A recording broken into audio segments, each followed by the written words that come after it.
Hello, my name is Erick. I am a studio assistant here at Touchstone Center for Crafts up in the blacksmithing studio, and I am here today with Anna Koplik. And yeah, so to begin, I just wanted to ask, how were your educational as well as your experience throughout your life? How did that all develop to what you are now?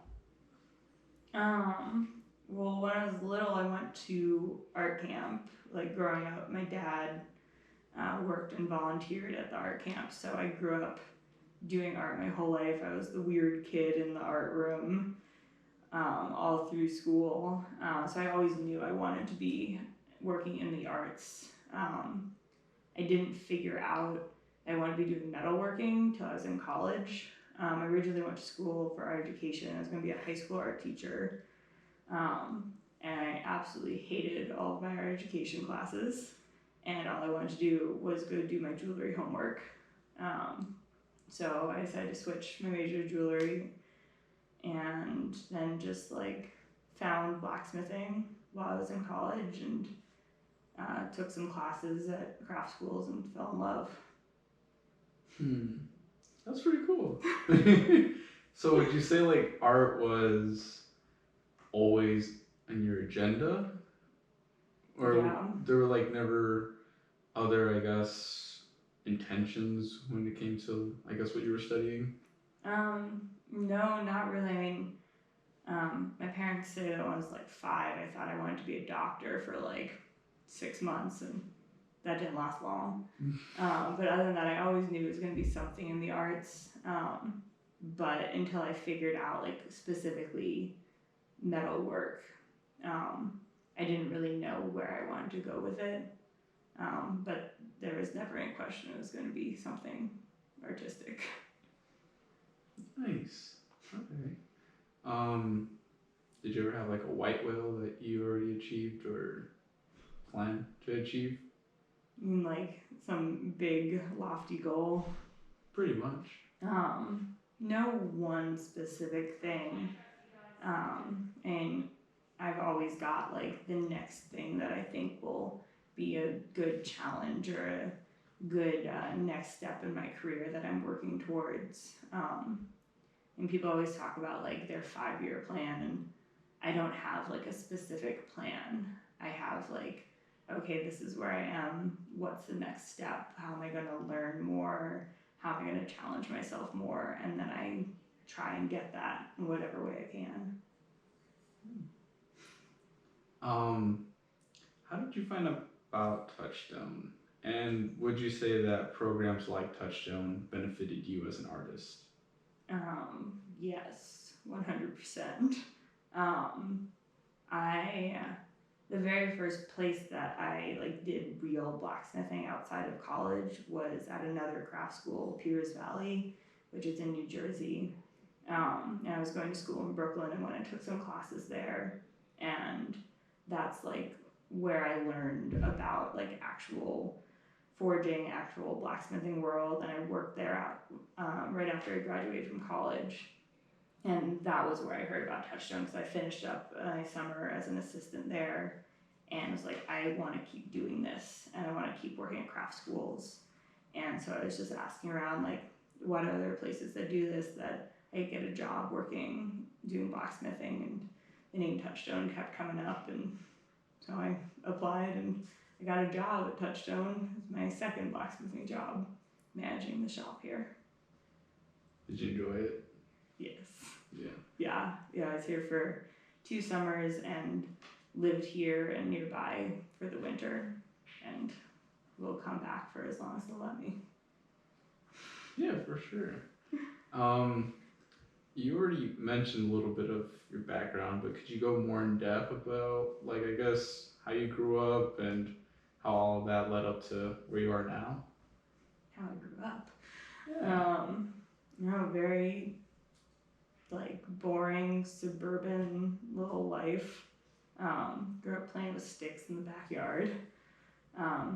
Grew up in like a folk dance community, so like always was very community focused. I think that's part of why I really like craft schools, because it's not just a job, it's like a little family. supporting each other. And I don't know, I was very lucky to have parents who were just like, oh, you want to be a weird art kid and you want to go to art school, and oh, you're gonna be a blacksmith traveling around the country living out of your truck. Okay, sure, just come home for Christmas. Like, not every parent would be okay with that, and I got good ones. They were okay with me being the weird person that I am. Yeah, for sure. In high school, did you like participate in any art classes or extracurriculars, I guess, around that area? Yeah, I was always taking art every year. It was the only class I really cared about. And I was part of the National Art and Art Society. And we would like put on art shows and do like after school art activities and all that sort of stuff. And yeah, it was all I wanted to be doing was making things. Nice. So did you always stick with jewelry? Like even now, do you still stick with it, or do you focus more on bigger projects? Well, now I do pretty much all blacksmithing. I got my degree in jewelry, and basically as soon as I graduated, I knew that I wanted to focus more on blacksmithing.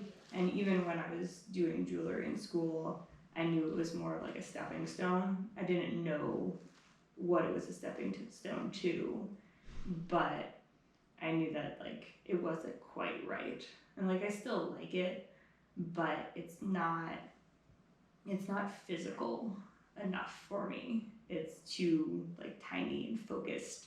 And so I love doing like bigger blacksmithing projects. And I say bigger when I also do like tiny blacksmithing stuff, but I also, build giant railings and gates and pergolas and, big forgings and hammers and all of that stuff. And that's the stuff that I get really excited about, and doing like big metal work and just forging all day. It's just so much fun. Nice. Would you say you have like a failure, I guess? Every day. Like some sort of like some sort of project that kind of like at first brought you down, kept you there, but like you eventually kept building up through it? There was a job that I was doing last year, and I was managing this big metalworking job, doing like hundreds of feet of railing, and I wouldn't say it was necessarily a failure.